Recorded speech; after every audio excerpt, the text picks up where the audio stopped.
मित्रांनो, तुमचं पुन्हा एकदा GB स्टोरी टेलर या यूट्यूब चॅनलवर स्वागत आहे. आजच्या आपल्या गोष्टीचं नाव आहे झपाटलेली वाट, लेखिका कस्तुरी अभयंकर.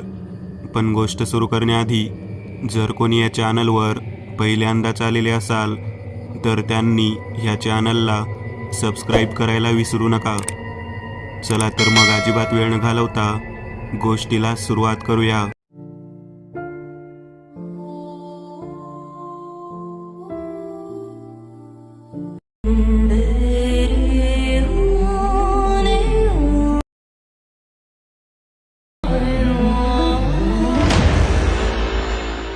मोहन नेहमीप्रमाणे दिवसभर प्यारी म्हणजे त्याची लाडकी टॅक्सी चालवून घरी निघाला होता.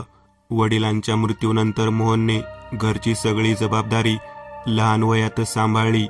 कुठलंही व्यसन नसलेला मोहन त्याच्या बायको आणि आईसोबत शहराजवळील एका गावात राहत होता. शहर विस्तारामुळे ते गाव शहराच्या बरंच जवळ आले असले तरी गावात जायचा रस्ता मात्र अजूनही जंगलासारखा वाटायचा. भर दिवसाही तिथे अंधारलेले असायचे आणि ना त्या रस्त्यावर रात्रीचे दिवे लागत. अशाच एका रात्री मोहन त्याच रस्त्याने घरी निघाला होता, त्याची प्यारी घेऊन. शेवटचा पॅसेंजर त्याने शहराच्या शेवटच्या कॉलनीपाशी सोडला आणि तो पुढे निघाला. तो आता त्याच रस्त्याने नेहमीसारखा जात होता, पण का कुणास ठाऊक आज त्याला खूप विचित्र वाटत होते. जणू नेहमीच्या त्या अंधारात एक प्रकारे गूढता आली आहे. नेहमीचीच ती शांतता, पण आज त्याला ती भयान वाटत होती. त्याच्या प्यारीच्या आवाजाशिवायही त्याला विचित्र आवाज येत होते. मोहन मनातून जरा घाबरला होता आणि घरी पोहोचण्याच्या नादात तो गाडी जोरात पळवू लागला. पण अचानक त्याच्या गाडीसमोरून भरकन काहीतरी गेलं आणि मोहनने करकचून ब्रेक मारला. त्याला वाटलं गाडीखाली कुणीतरी आलं की काय, म्हणून तो गडबडीत गाडीतून उतरून काय आहे हे बघायला धावला. जेव्हा त्याने खाली वाकून पाहिले तेव्हा त्याला तिथे काहीच दिसले नाही. त्याने आजूबाजूला देखील गाडीच्या उजेडात बघण्याचा प्रयत्न केला, पण त्याला काहीच दिसले नाही. तो अजून घाबरला होता, कारण हे सगळं तो इतक्या वर्षात पहिल्यांदा अनुभवत होता. कोणी नाही याची खात्री झाल्यावर तो पुन्हा गाडीत बसला. गाडी स्टार्ट केली आणि जसं त्याने समोर पाहिलं तेव्हा त्याला काही क्षण सुचलेच नाही की काय करावे ते, कारण गाडीच्या समोरच्या काचेवर मातीने भरलेल्या हाताचे 2 ठसे होते आणि त्याच्या व्यतिरिक्त तर तिथे कोणीच नव्हतं. मग हे कसे आले? त्याने स्वतःला सावरत गाडीचे वायपर चालू केले. हळूहळू ते मातीचे ठसे पुसले जाऊ लागले, पण काचेवर पडणारे पाणी आता लाल रंगाचे झाले होते आणि जसे ते हाताचे ठसे त्याने धुतले तसे त्याच प्रकारचे ठसे गाडीच्या इतर काचांवर उमटू लागले. मोहन पुरता घाबरला होता. भीत भीत तो खाली उतरला आणि काचा पुसू लागला. मात्र त्याला अजून एक धक्का बसला होता. गाडीच्या मागच्या सीटवर त्याला कोणीतरी बसलेलं दिसलं. त्याने कोण आहे हे बघण्यासाठी झटकन दार उघडले तर तिथं आता कोणीच नव्हते. मोहनला पळून जावंसं वाटत होतं, पण प्यारीला सोडून जाणे त्याला नकोसे झाले आणि तो ज्या ठिकाणी होता तो त्या रस्त्याचा अगदी मध्ये होता. त्या जागेपासून शहर आणि गाव सारख्याच अंतरावर होते. त्याने वायपर बंद केले आणि गाडी स्टार्ट केली आणि तो अतिवेगाने तो घरी जायला निघाला. काही वेळातच तो पुढे आल्यावर त्याला एक मुलगी रस्त्याच्या कडेने भरभर जाताना दिसली. ती जवळजवळ पळतच चालत होती. मोहनने तिला पाहिले. एवढ्या रात्री ती एकटी मुलगी या असल्या जंगलाच्या रस्त्याने कशी काय जात आहे असा विचार करत त्याने तिला आवाज दिला, ताई, ओ ताई, थांबा जरा. आपल्यासोबत घडलेला प्रसंग काही काळ तो विसरून गेला आणि त्या मुलीला आपण मदत केली पाहिजे असे त्याला वाटून गेलं. त्याचा आवाज ऐकल्यावर ती मुलगी जागीच थांबली आणि तिने मागे वळून पाहिले. जसे तिने मागे वळून पाहिले तसे मोहनच्या अंगावर भीतीने सरसरून काटा उभा राहिला. तिने जेव्हा वळून पाहिले तेव्हा फक्त तिची मानच वळली होती आणि तिचा चेहराच नव्हता. त्या जागी होता केवळ एक सापळा. मोहनने पापणी केवळ एकदाच बंद करून उघडली. आता मात्र त्याचा स्वतःवर विश्वास बसत नव्हता, कारण तिथे एक नॉर्मल मुलगी होती जी त्याच्या दिशेने निघाली होती. मोहनला वाटले बहुतेक तो भास असावा. ती मुलगी गाडीजवळ आली आणि तिने मोहनला विचारले, मला पुढच्या गावात जायचे आहे, तुम्ही याल का? मोहन तिला हो म्हणाला. तसे ती आत बसली. तुम्ही एवढ्या रात्री इथे कशा? मी खूप वर्ष झाली या रस्त्याने जातो आहे, पण तुम्हाला कधी पाहिले नाही. मोहनने तिला गाडी चालवत असताना विचारले, माझं नाव काशी. आजपासूनच मी एका कंपनीमध्ये कामाला लागले आणि आज असा पहिल्याच दिवशी उशीर झाला. कोणती गाडी इकडे येण्यासाठी तयार नव्हती, म्हणून चालतच निघाले, तर रस्त्यात तुम्ही भेटलात. असं होय, म्हणत मोहनने समोरच्या आरशात पाहिले तर त्याचं हृदय बंद पडतं की काय असेच त्याला वाटले. कारण समोरच्या आरशात त्याला त्या मुलीच्या जागी कोणीतरी विद्रूप स्त्री दिसली. केस विस्कटलेले, अर्धवट जळलेला चेहरा, जळून अंगाला चिकटलेले कपडे, ते भयान डोळ्याच्या कोबण्या. कारण तिथं बुबळे नव्हतीच, केवळ डोळ्यांच्या 2 खोबण्या होत्या आणि असल्या विद्रूप चेहऱ्यावर तिचं दात विचकावत हसणं महाभयानक होते. तो अवतार बघून त्याने पुन्हा गाडीला करकचून ब्रेक मारला, पण गाडी काही थांबली नाही. मोहन गाडी चालवत नसताना देखील गाडी आपोआप चालत होती. त्याने चालत्या गाडीतून उडी मारण्याचा प्रयत्न केला, पण व्यर्थ. गाडी पूर्ण लॉक झाली होती. मोहन घामाने पूर्ण भिजला होता. गाडीत आता जळका कुबट वास येत होता. काशी मागे तिच्या मूळ रूपात अवतरी झाली होती आणि मोठमोठ्याने हसत होती. त्या वासाने आणि तिच्या हसण्याने मोहनचा जीव गुदमरू लागला होता. गाडी तर कधीच नियंत्रणाबाहेर गेली होती. मूळ रस्ता सोडून ती गाडी त्या जंगलात कधी शिरली होती. अतिवेगाने ती गाडी एका भल्या मोठ्या पिंपळाच्या झाडाला जाऊन धडकली आणि त्या गाडीचा चकनाचूर झाला. पण त्याआधीच मोहनने हे जग सोडले होते. त्यात गाडीत बसलेली काशी मोठमोठ्याने विचित्र हसत धुरासारखी बाहेर आली आणि म्हणाली, आज मी मुक्त झाले. 1 वर्षापूर्वी माझा इथेच आणि असाच अपघात झाला होता, मात्र आज तुम्हाला मुक्त केले. हसत हसत ती आकाशात धुरासारखी निघून गेली. दुसऱ्या दिवशी मोहनची गाडी आणि त्याचं प्रेत पोलिसांनी त्याच्या घरी नेलं. हृदयविकाराच्या झटक्याने अपघात झाला अशी नोंद करून फाईल बंद केली. 1 वर्षानंतर आनंदला कामावर जायला उशीर झाला होता. सॉफ्टवेअर कंपनीमध्ये तो नुकताच 2 महिन्यांपूर्वी कामाला लागला होता. आज त्याची नाईट शिफ्ट होती. त्यात त्याची बाईक चालू होत नव्हती. नाईलाजाने त्याने त्याच्या बाबांची गाडी घेतली आणि तोही आता त्याच जंगलाच्या रस्त्याने शहराकडे जायला निघाला होता. आणि वाटेत त्याला एका माणसाने लिफ्टसाठी हात दाखवला. माझं नाव मोहन, मला इथेच जवळच्या शहरात जायचं आहे, सोडाल का? हो, का नाही, या आत बसा. तशी मोहनच्या ओठाची एक किनार उंच झाली आणि त्यातूनच डोकावत होते त्याचे काळेभोर सुळे, त्याच्या सावजाची शिकार करण्यासाठी आसुसलेले. हॉटेल. निलेशला कामानिमित्त नेहमी बाहेरगावी जावे लागत असे. आजही तो असंच बाहेरगावी आला होता. काम खूप असल्याने त्याला तिथंच राहावं लागणार होतं. त्याचं हे नेहमीचं असायचं, त्यामुळे तो कायम त्या तयारीत असायचाच. त्याने कसंबसं हातातलं काम पूर्ण केलं आणि उरलेलं काम उद्या करू असा विचार करून तो तिथून बाहेर पडला. त्याने आधी एका छोट्याशा हॉटेलमध्ये जेवण करून घेतले आणि रात्रभर राहण्यासाठी तो जागा शोधू लागला. ज्या ऑफिसचं काम करायला तो आला होता त्याच्या जवळपास एकही हॉटेल राहण्यासाठी मिळत नव्हतं. रात्रीचे जवळजवळ 11:30 वाजत आले होते आणि आता तर त्याला ऐनवेळी हॉटेल कुठे मिळत नव्हतं. वैतागलेल्या निलेशने रस्त्यावरून जाणाऱ्या काही व्यक्तींना विचारलं, पण कोणाकडूनच समाधानकारक उत्तर मिळालं नाही. आता काय करावं या विचारात असताना त्याला एका पिंपळाच्या झाडाखाली एक म्हातारा माणूस त्याची वाळकटी टाकून बसलेला दिसला. तो बिडीचे झुरके ओढत एका विचित्र नजरेने निलेशकडेच पाहत होता. तो दिसायलाही खूप विचित्र होता. लाल बुंद डोळे, मोठाल्या पांढऱ्या मिशा, दातांचा पत्ता नव्हता. त्यामुळेच की काय त्याचे गाल खोल गेले होते. त्याची नजर निलेशला खरं तर बोचत होती, पण त्याला तो काही बोलू शकत नव्हता. निलेशला राहून राहून या गोष्टीचं आश्चर्य वाटत होतं. रात्रीचं कोणी पिंपळाच्या झाडाखाली झोपतं का? खरं तर त्याला त्या म्हाताऱ्याशी बोलण्याची इच्छा नव्हती, पण नाईलाजाने निलेश त्याच्याकडे गेला आणि त्याने त्या म्हाताऱ्याला विचारलं, काका, इथे कुठे रात्रीपुरती राहायला जागा मिळेल का? त्याच्या या बोलण्याची जणू तो म्हातारा वाटच पाहत होता. तो मिश्किलपणे हसला आणि हातवारे करत तो सांगू लागला, इथून असं सरळ गेला ना की डाव्या हाताला वळायचं, तिथून हाकेच्या अंतरावर एक हॉटेल आहे बघा. बरं काका, बघतो, धन्यवाद, असं म्हणून निलेश तिथून सटकला आणि हॉटेलकडे जायला वळला.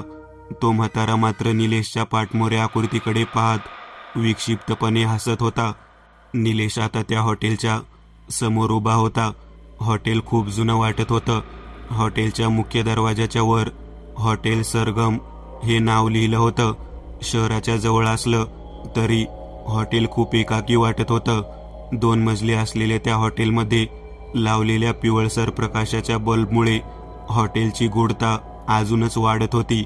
रात्रीच्या अंधारात त्याचा तो जुनाट रंग अजूनच काळपट वाटत होता. निलेशला खरं तर तिथे जाण्याची अजिबात इच्छा नव्हती, पण नाईलाजाने तो मुख्य दारातून आत गेला. दाराच्या डाव्या बाजूला एक काउंटर होतं. काउंटरच्या बाजूने वर जाण्यासाठी लाकडी जिना होता. दाराच्या अगदी समोर एक खोली होती आणि त्या खोलीच्या एका बाजूने भटारखाना तर दुसऱ्या बाजूने एका लाईनीत अजून 5-6 खोल्या होत्या. समोरच्या खोलीला फक्त टाळा होता.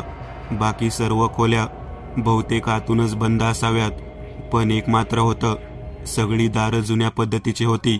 त्या हॉटेलमध्ये आल्यापासून निलेशला बाहेरच्या शांततेत आणि आतल्या शांततेत खूप फरक वाटत होता. आतली ही शांतता खूप भयान वाटत होती. एक प्रकारचं दडपण निलेशला त्याच्या मनावर जाणवायला लागलं होतं. थकल्यामुळे असेल कदाचित, असा विचार करून निलेश काउंटरकडे वळला. त्याला प्रथम तिथं कोणीच दिसलं नाही. कोण आहे का हे बघण्यासाठी तो पुन्हा मागे वळला आणि एकदम दचकलाच, कारण त्याच्या मागे एक इसम येऊन उभा राहिला होता. कुरुळे, अर्धे पांढरे झालेले केस, काळा चेहरा, डोळ्यावर जाड भिंगाचा चष्मा, कोरडी दाढी, तोंडात तंबाखूचा तोबना भरलेला. त्याला पाहून निलेशला खरं तर किळस आली होती. हा अचानक इथं कुठून आला? हा प्रश्न मात्र निलेशच्या चेहऱ्यावर अगदी ठळकपणे दिसत होता. निलेशच्या चेहऱ्याकडे पाहून तंबाखूचा तोबना भरलेल्या तोंडाने बोलू लागला, मी कोणाला लगेच दिसत नाहीच, आणि एकदा दिसलो तर माझ्याशिवाय पर्याय राहत नाही. निलेशला तो काय बोलला काहीच कळलं नाही. तो इसमच पुढे बोलत बोलत काउंटरवरच्या खुर्चीकडे गेला आणि तिथे जाऊन बसला. मला माहिती आहे तुम्ही इथं खोलीसाठी आलात, ते साहजिक आहे. ते रात्रीचे आलात म्हणून एक्स्ट्रा चार्जेस लागतील. रात्रीचं भाडं 200 रुपये होईल, कळलं? असं म्हणत त्याने निलेशकडे एक चाबी सरकवली. दुसऱ्या माळ्यावर डाव्या बाजूची शेवटची खोली.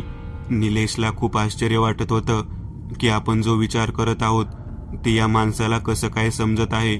मी म्हणालो ना, मी कोणाला लगेच दिसत नाहीच, आणि एकदा दिसलो तर माझ्याशिवाय पर्याय राहत नाही, असं म्हणत तोच इसम काळे झालेले दात दाखवत हसला. निलेशला तर काही समजत नव्हते नेमकं काय करावं ते.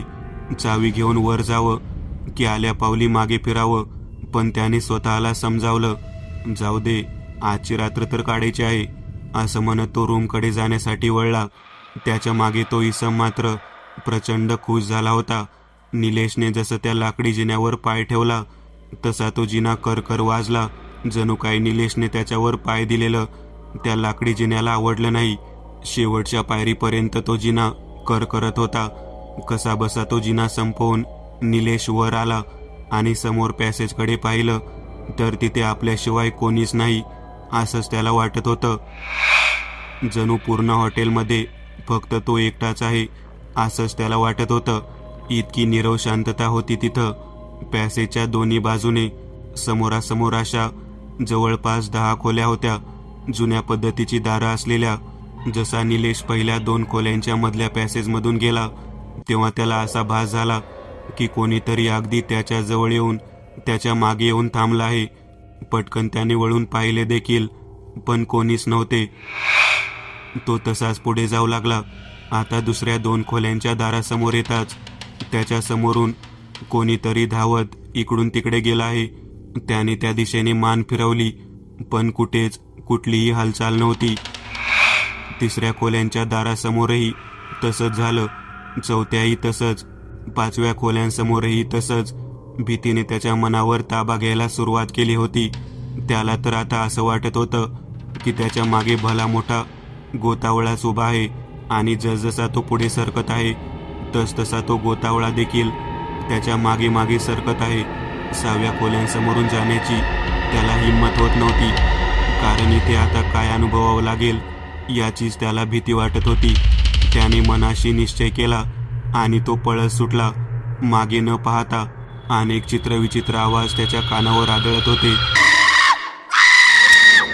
तो तसाच कानावर हात ठेवून त्याची बॅग सांभाळत पळत होता.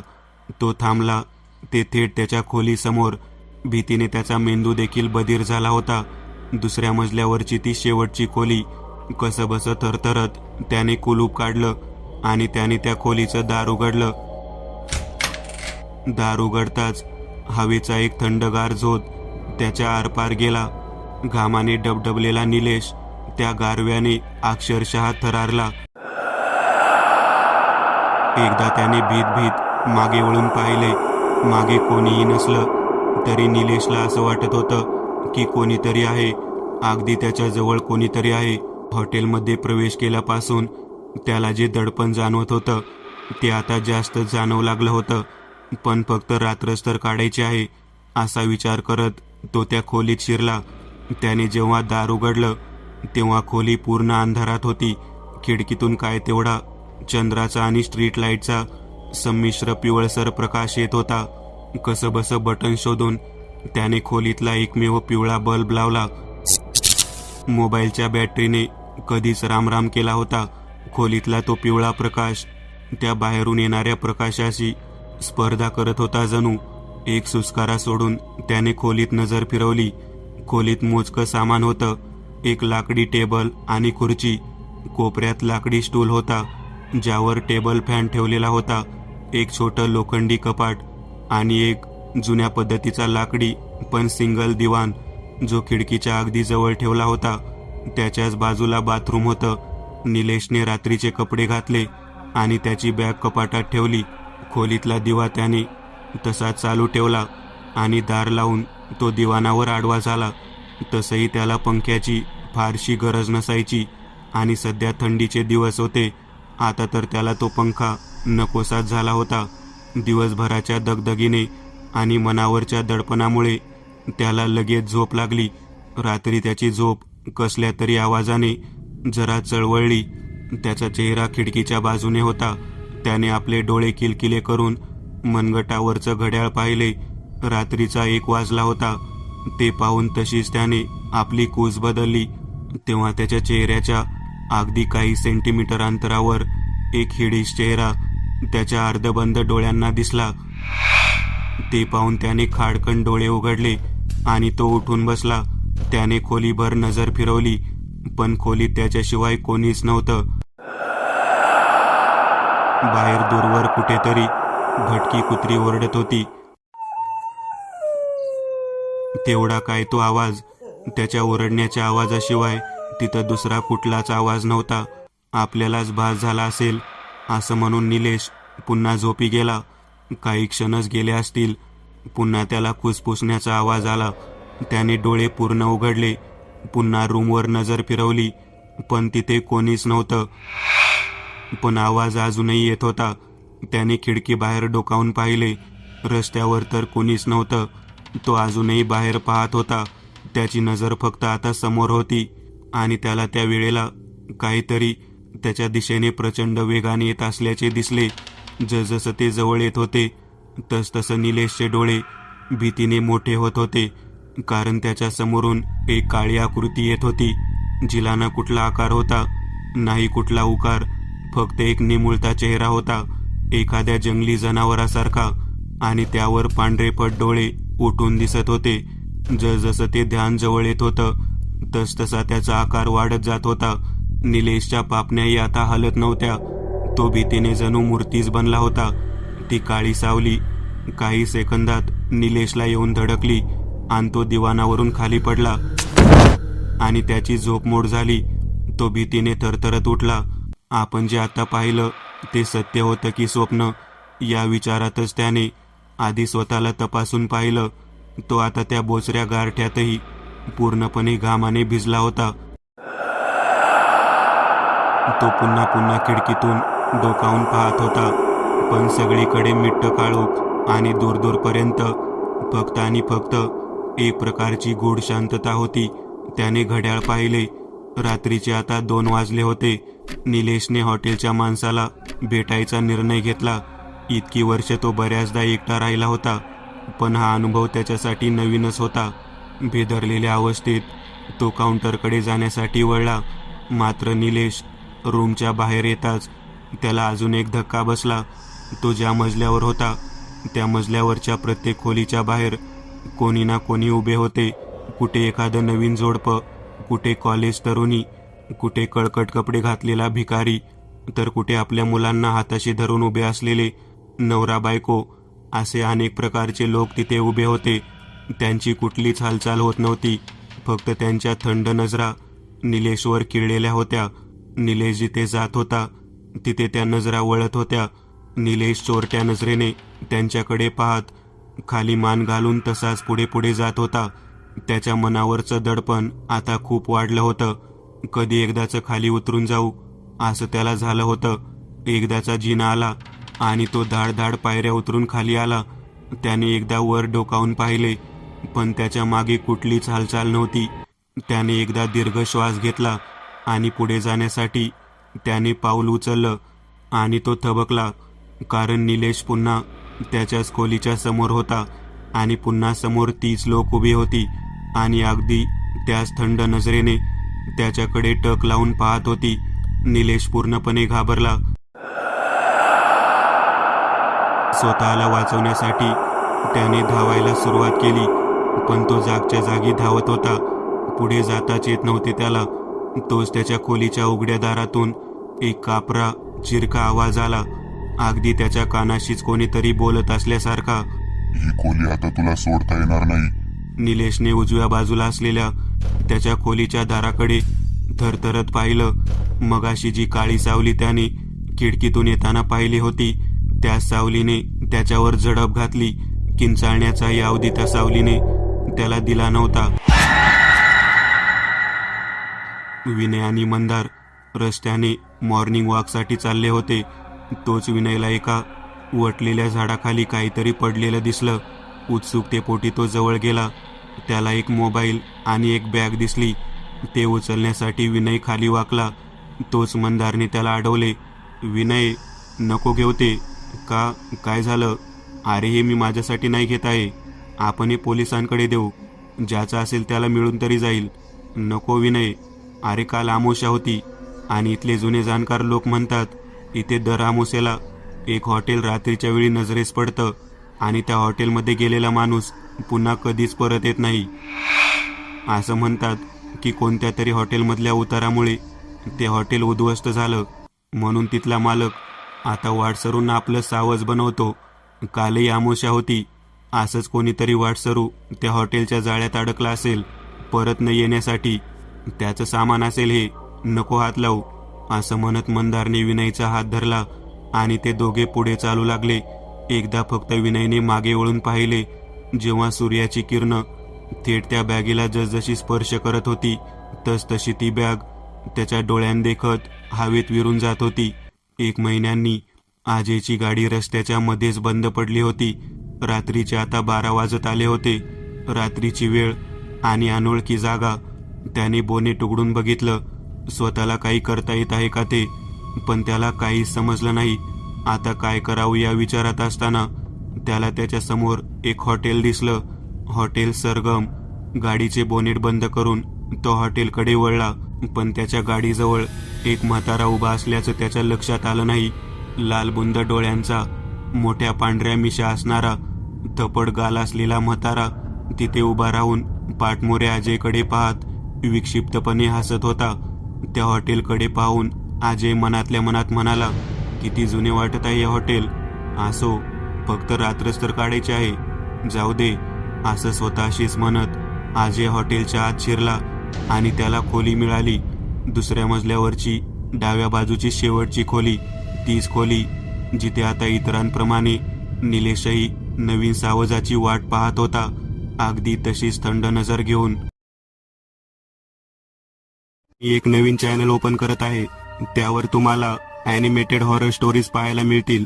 त्या चॅनलची लिंक या व्हिडिओच्या डिस्क्रिप्शन मध्ये दिलेली आहे.